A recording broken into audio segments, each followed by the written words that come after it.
Good evening. Welcome to the workshop on lay abstract writing, reaching out to the general public, which is organized by the Sri Lanka Association for the Advancement of Science. This workshop focuses primarily on how to convey an idea in science into simple layman's language, and we have an exciting lineup of speakers talking to you in all three languages to help you do just that. SLAAS is happy to note the high number of participants, and to begin the proceedings, I warmly invite Professor Manuj C. Veerasinghe, the General President of the Sri Lanka Association for the Advancement of Science, to make the introductory remarks. Over to you, Professor Manuj. Okay, right. So good evening to all of you joining us to this, I think, very important webinar. We are initiating from SLAAS this year on how to write a lay abstract. This year, the theme of the year is clearly, which is related to science communication. And so if I precisely tell, the theme of the year is effective science communication for an informed society. As a scientist, our aspiration, the intention is to make people or to make the best choices in their day-to-day life. And as scientists, our duty is to make their life easy, providing them with facts, figures, and our recommendations on how they should make their choices. So they are free to make their choices, but we have a duty to provide the best information for the public from our research findings, from our deliberation on the scientific discourse, so that we will have a better future for our citizens in this country. In that line, one of the things that we saw in our scientific environment in this country is that whatever scientific work we do in our labs, maybe as a health person, in the hospital, in the community, and so on, to what extent this work, these messages, these findings are transmitted to the general public. It's true that scientists are doing research, and we know, looking at even the SLAAS abstracts for years and years, there is a massive amount of work which is done. However, we see that most of these finally rest in the shelves as reports. Some may be published and as abstract, and some as full papers. But even if the abstract or full papers are published in international journals or even local journals, they are in English language and in full scientific jargon, which prevents the access to general public. And on the other hand, general public is not interested in looking at scientific jargon in that same way as scientists us would like to see. Therefore, there's a mismatch between our work, how we transmit it, but what the media and the general public wants it to be transmitted. So in that lines, we thought, as one of the key initiatives on the year theme of SLAAS, that we are going to do something different. That is why this whole webinar was initiated from SLAAS Council, and the editor of the SLAAS this year, Professor Peshini Pereira, took the challenge of organizing this webinar. And we have asked our members who are going to submit the abstract this year, along with their scientific abstract as the extended abstract, to submit a lay abstract in English language, plus, as they find convenience, to submit the abstract in a Sinhala and Tamil language. So how are we going to do it? That is what this whole symposium as a webinar is going to tell you and to help you in doing so. Few points that I want to highlight here is that why should we bother on transmitting our findings in our research work to general public? As I told you, the whole intention of research of science community is to make lives much easier for public. For example, unless Thomas Alva Edison transmitted his inventions, by the dozens and dozens of inventions, in a way the general public benefits, we may not have had many of the things that make us lives convenient today. It's the same for all other scientists after him and in the future. However, we need to give actual information, actual facts, and the key messages to public in a language that they understand. The scientific jargon you, me, and others use is not familiar to general public. Therefore, scientists are a peculiar cohort of aliens which does not really mingle with general public, so we are not visible. That is one. Secondly, the scientific information, if it is not transmitted in the best way, it could be misinterpreted by a third party or a fourth party, and the general public will get something totally different from what you wanted to transmit. That is why the scientist, he or she himself, embarking on writing a lay abstract is so important.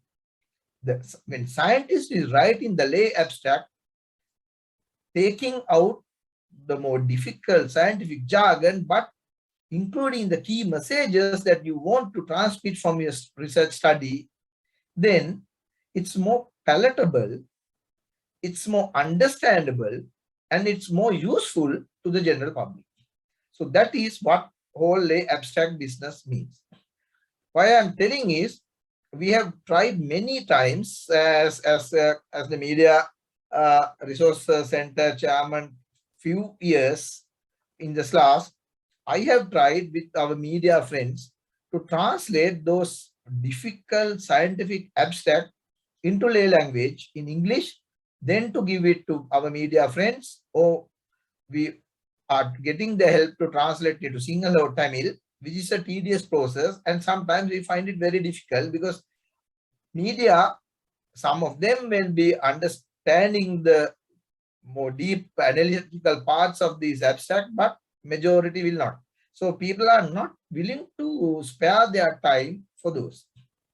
Therefore, what I understand from our own work, that scientists, if we can empower to write the lay abstract in English and to write their own abstract of their scientific work in Sinhala and Tamil, our local language, the dissemination would be easy, the impact would be much, much higher than that we think.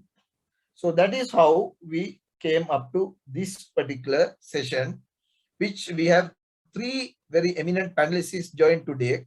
We have Mr. Nala Gunardana, whom I do not need to have any introduction, who have been in this game for over 30 years, trying to communicate science in local language in all media. And we have Dr. Jayanta Vattavidana, a veteran on this side, particularly trying to get science into grassroots levels in schools and general public through different types of media. And we have Professor Mukundan, who is from Jaffna and has been doing this work, trying to get science to grassroots levels in Tamil-speaking community for ages.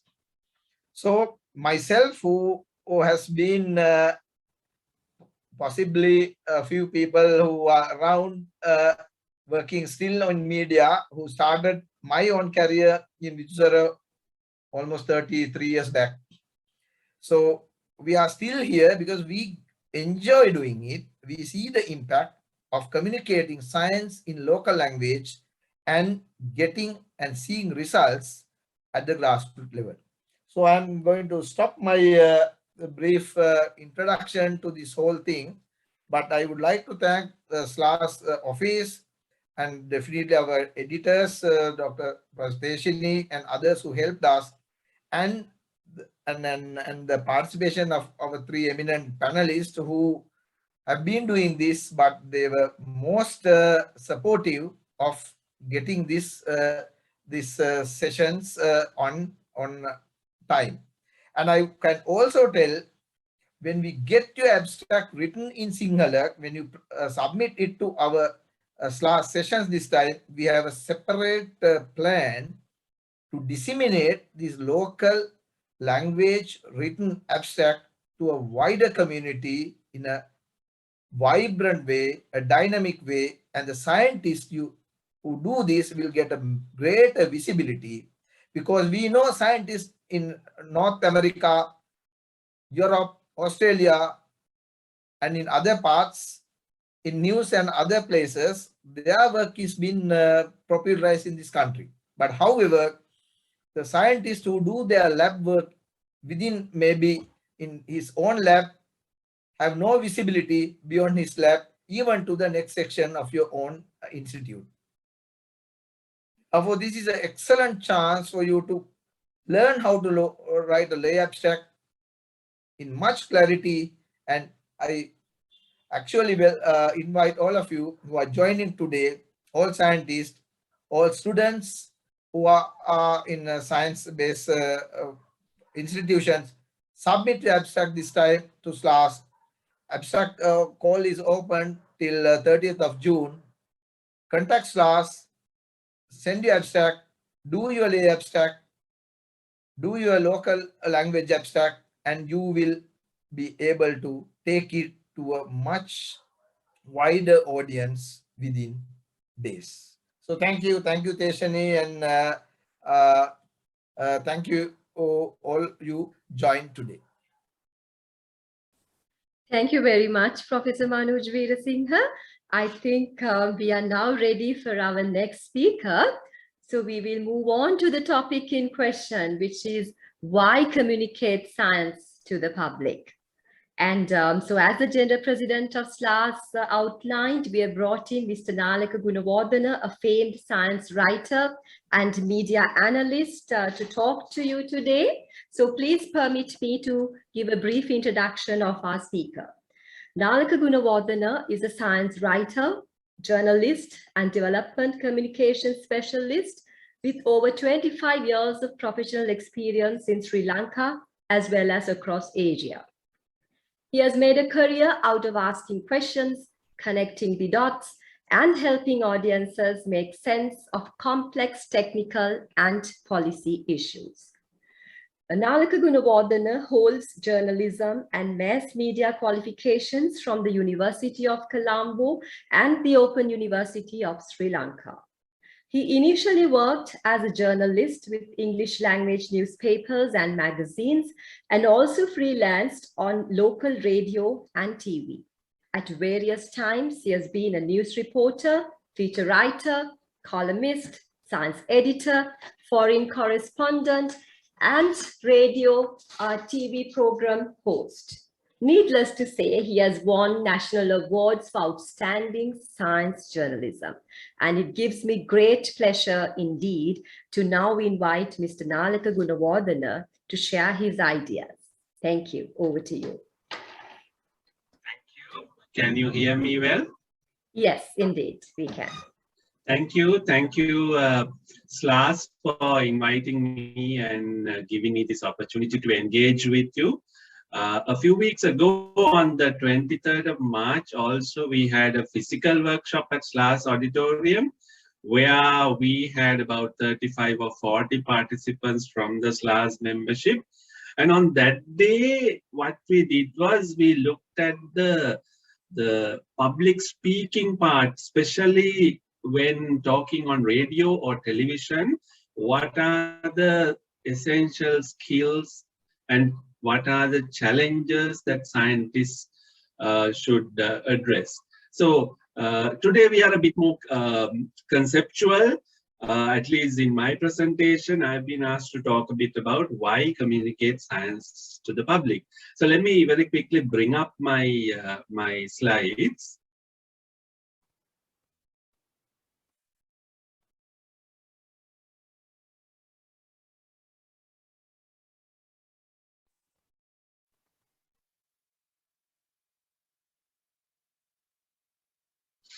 Okay, so why communicate science to the public? It's what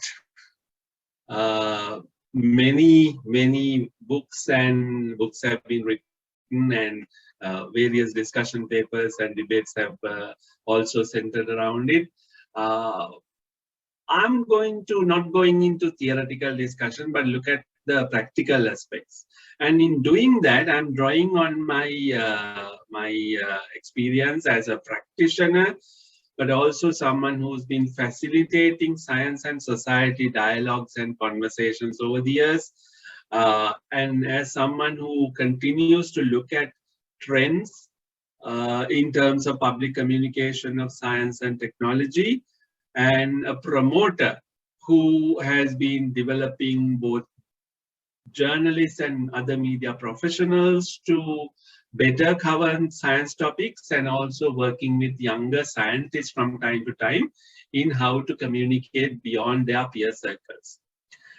So when we are talking about science communication, one thing to keep in mind is there are two terms that are at first glance a bit similar, but they have very different meanings. Now, what we are talking about today is science communication, which means informing and educating non-scientists about science-related topics, and participating in discussion and debate about it among the non-scientists. Then the other activity, equally important, and which I think all of you engage in, is scientific communication, which is peer-to-peer communication among the scientific community with fellow scientists. So science communication is a broader activity that involves the non-scientists or the public. Now, there are various frameworks for this. This is something I found that is interesting. I found it online, but we are not going into that right now.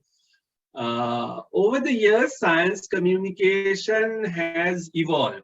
What started as science popularization then began to be referred to as public understanding of science. And now actually the more widely used term now internationally is public engagement with science. So each one has a particular meaning, but looking at it as a ecosystem, science communication ecosystem, where the knowledge products of science and both the answers and the questions raised by science are systematically taken and presented to non-scientists, which could be policymakers, which could be media, which could be the average public who's neither media nor policymakers. And then is that contributing to changes in how people think, changes in how government think in terms of policy and so on. So this whole ecosystem of science communication is there. We are trying to enter that ecosystem, and what are the things to keep in mind? Who can communicate science? Again, there is no monopoly. Scientists, for sure, those who are engaged in research, those who are creating knowledge, those who are asking questions and going in search of answers in any branch or discipline of science. Then there are more and more as an ecosystem where there are different processes, different players, and it's an ongoing dialogue between scientists and the rest of society. Who can communicate science? I was talking about this when we had to interrupt a little bit. So scientists, as well as other science-based professionals, technologists. Then there are the teachers at primary, secondary, and tertiary level who are covering STEM subjects, science, technology, engineering, and mathematics subjects. That's a very important group of science communicators too.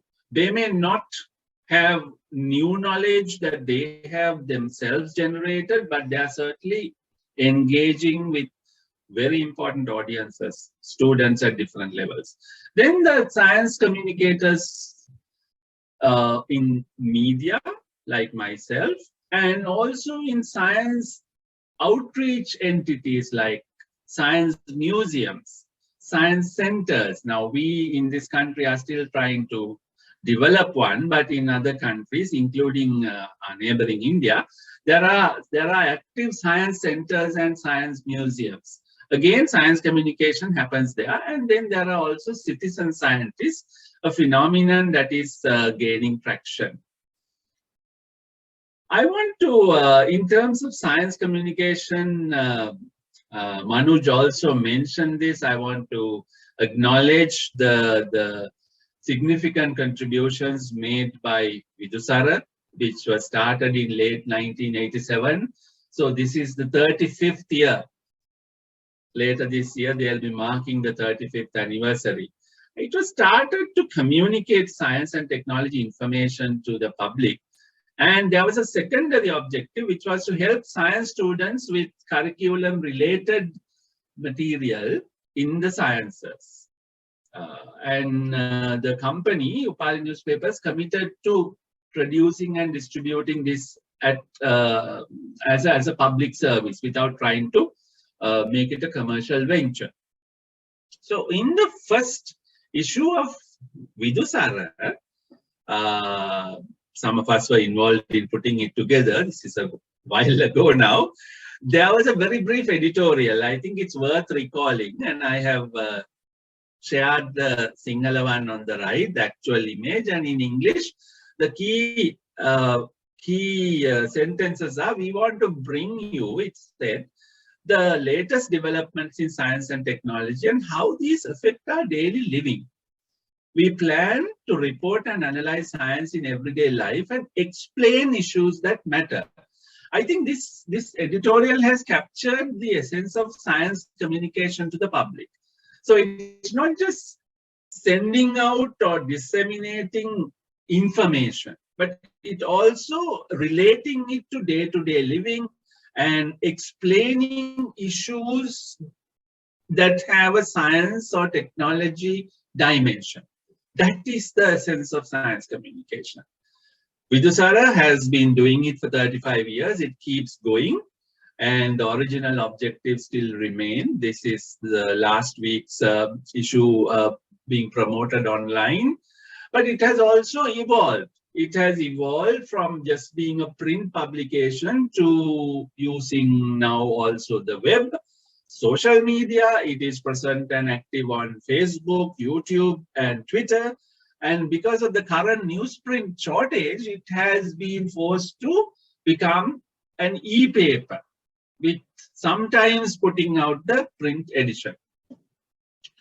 When Vidusara turned 25, now a decade ago, they did an interview with me as one of the pioneers of Vidusara. And one of the answers I gave, I think is again very relevant to our discussion here. What I said in Sinhala, I have adapted to English. That is, we live in a world shaped largely by science and technology. This progress, however, comes with choices, alternatives, ethical dilemmas, and trade-offs. We can't leave all decisions just to be made by scientists or politicians. And that That's why everyone needs to at least have a basic understanding of how our world works. And science communication is a vital part of understanding how our modern world works, so that we can make informed choices and navigate through the various dilemmas and trade-offs and challenges. So what kind of science to communicate to the public?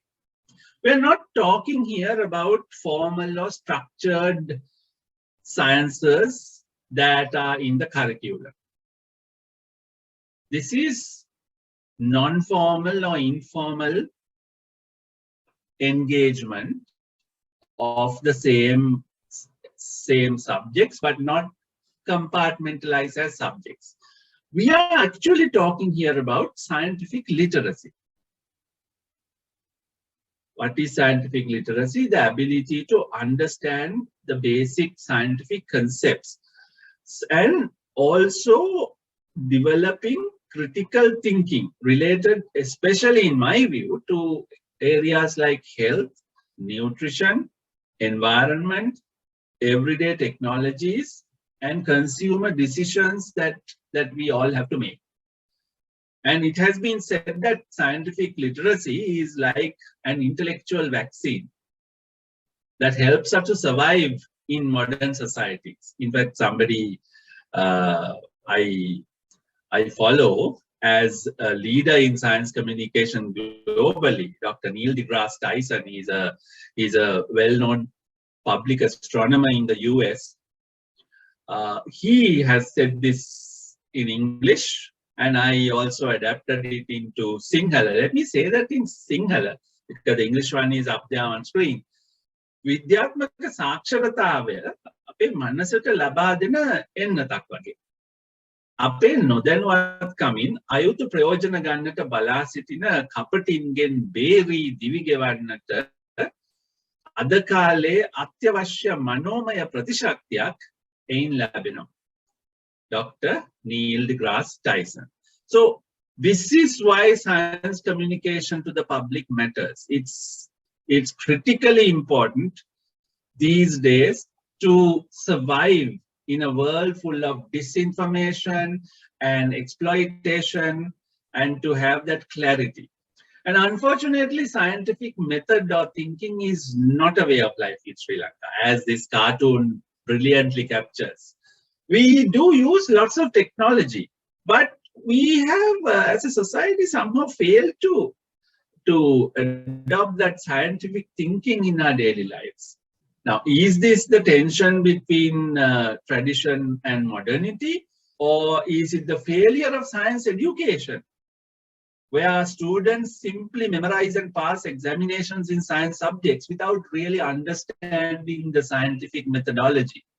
Those questions to be reflected on. But somehow we are not a very scientific society. So that then leads to situations like this, where astrologers and soothsayers lead everybody else and lead them astray. This happens when a society cannot think critically. So what's to be done? Our media, mainstream media, now not dedicated publications like Vidusara, but the general purpose media also isn't very helpful. They don't demand evidence from anyone, whether they are politicians or various activist groups or even environmentalists. The media doesn't demand evidence. In fact, many media outlets cynically carry superstition and profit from it, either as content or as advertising, or sometimes both. And there are some newspaper houses that put out science newspapers as well as astrology newspapers. So they try to maximize profits from both. So our media is part of the problem. This is something I raised in an op-ed some 3-4 years ago. How can we promote new technologies and benefit from them when our society is still in the grip of much superstition? So this is why, in my view, scientific literacy needs to be promoted, and your communicating science, your knowledge and findings contributes to scientific literacy in society. So that is very much needed. So let me therefore bring these thoughts to three key reasons why communicating science to the public matters. One is to share knowledge and understanding from scientific research beyond your peer groups, to share that, what you have found, what you understand, to be shared beyond the peer circles. Second one is to influence evidence-based decision-making at personal levels as well as at societal level. That is very much needed. Thirdly is what I was talking about, to promote scientific literacy among non-scientists, who are the majority in society. Now, additionally, if your research is public funded, if your institutions are publicly funded, then there is also the public accountability of scientists, which requires them to share their findings in a way that public non-specialists would understand. So at least three reasons, then there can be many more. How to communicate is something my fellow speakers will, I think, go into. This is a cartoon that I found about 25 years ago in a Peradeniya University souvenir or publication, which I think illustrates the gap between the specialist or the scientist and the layperson who can benefit from that specialist knowledge. මේ කතාව තේරෙන විදිහට කියන්නේ කවදාද is the caption of the cartoon. The farmer is wondering, when will you say this in words I can understand? In trying to say it in ways and words that the average person, the non-specialist, can understand, scientists have to think and communicate differently.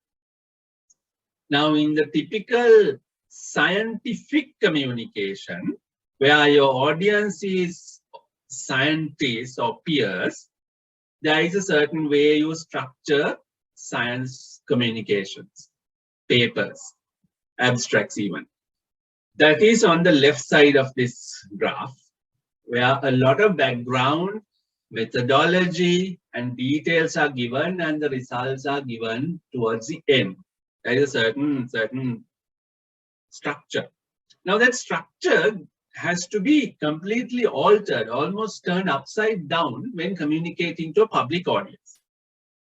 The public audience or the non-specialist audience would like to know, hey, what's new? What are the main findings? That headlines need to be given first.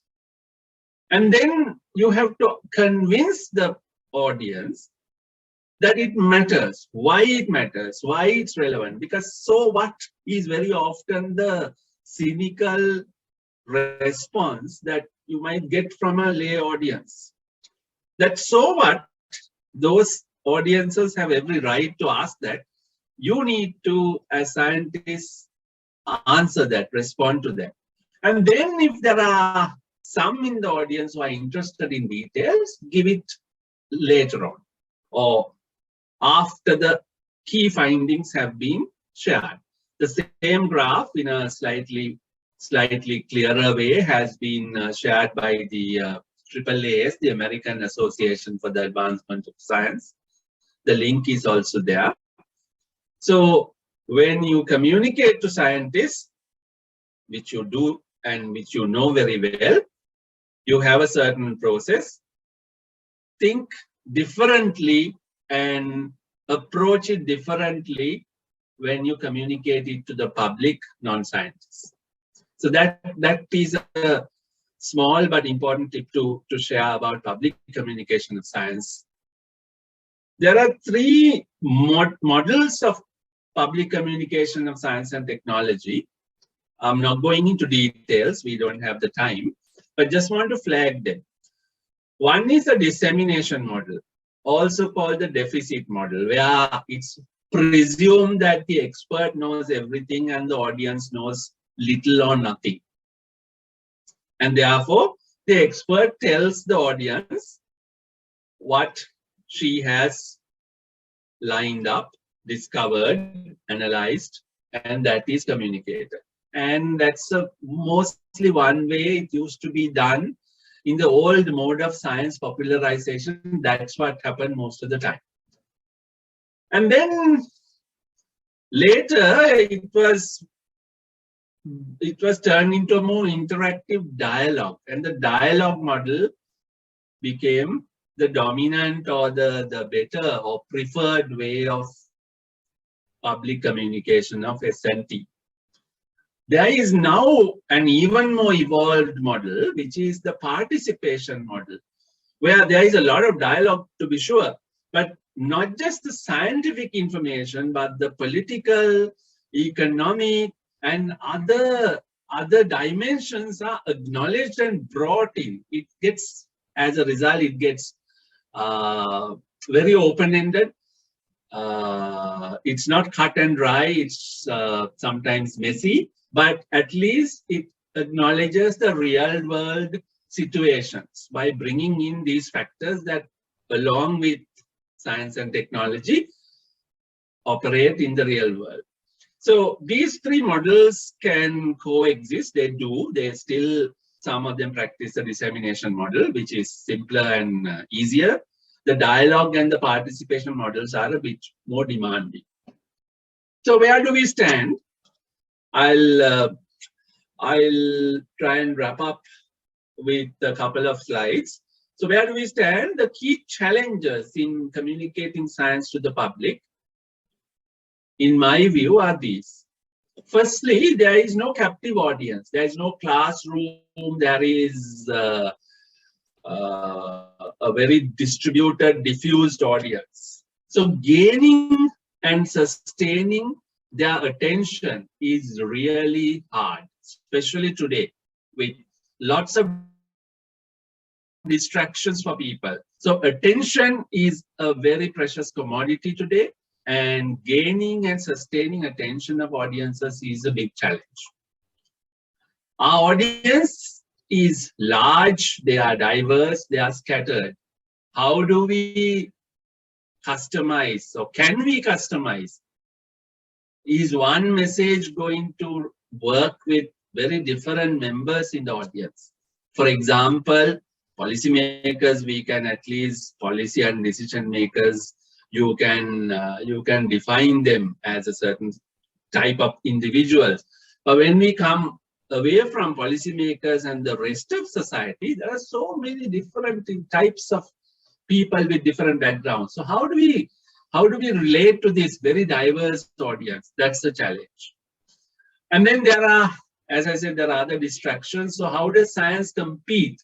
How do science messages compete with sports, entertainment, politics, which seem to preoccupy a lot of people's minds? And then there is also skepticism or negativity about science in some people's minds. Some people think science is something esoteric or something dangerous, exploitative, and there may be some truth in their perceptions.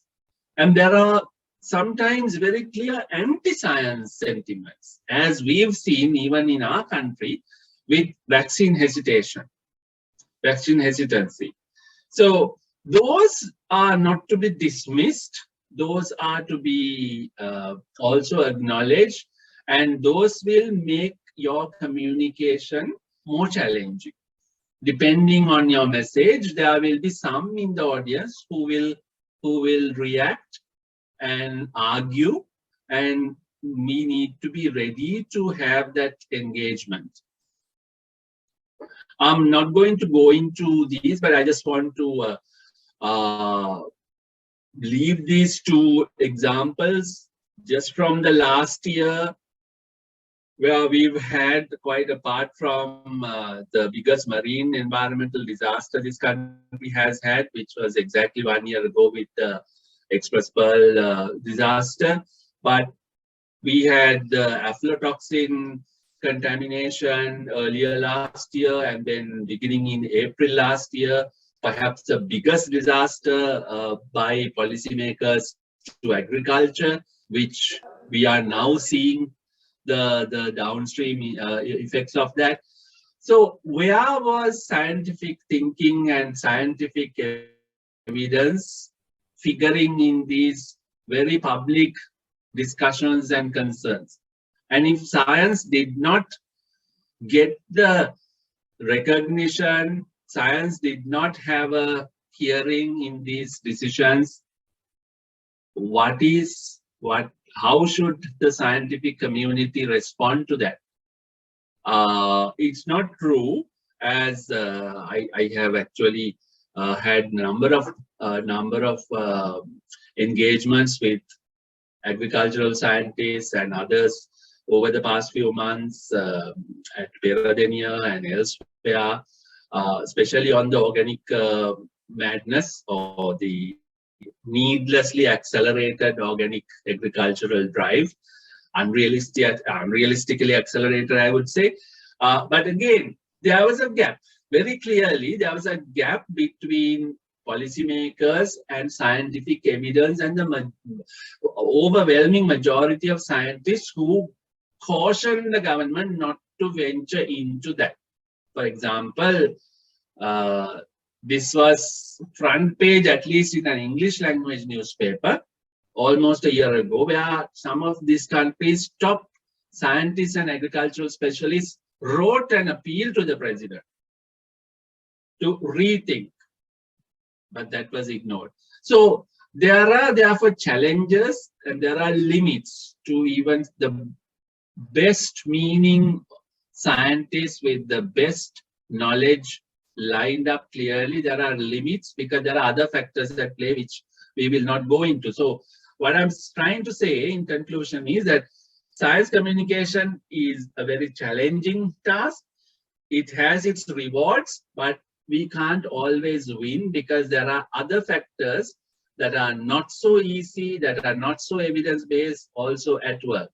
So good luck with the science communication. I think science literacy side, you can have many gains, wins, even if engaging policymakers in this country is a lot more challenging. So thank you very much. We could perhaps come back to these points at question time later on. Thank you. Yes, indeed. Thank you very much, Mr. Nalaka Gunawardena, for sharing your ideas with us and for showing us, the importance of science communication at large, and indeed showing us the pitfalls as well, So thank you very much. And now is the time where the participants are actually free to pick their session depending on language preference. But I want to stress that the ideas presented will be the same. So we have two renowned speakers speaking on simplifying a scientific abstract into public readable content. So please permit me to introduce our two speakers. So we have Dr. Jayantha Vattavidanage, who is a limnologist, a herpetologist, and a prominent molecular parasitologist in Sri Lanka. He is indeed a well-known zoologist in the country who has a lot of media popularity. He is also the recipient of many research awards, including the Presidential Award for Research Publications. He is a constant participant and resource provider in Doramadalawa TV program. He currently works, he's just retired from the Open University of Sri Lanka, where he was serving till, I think, last year.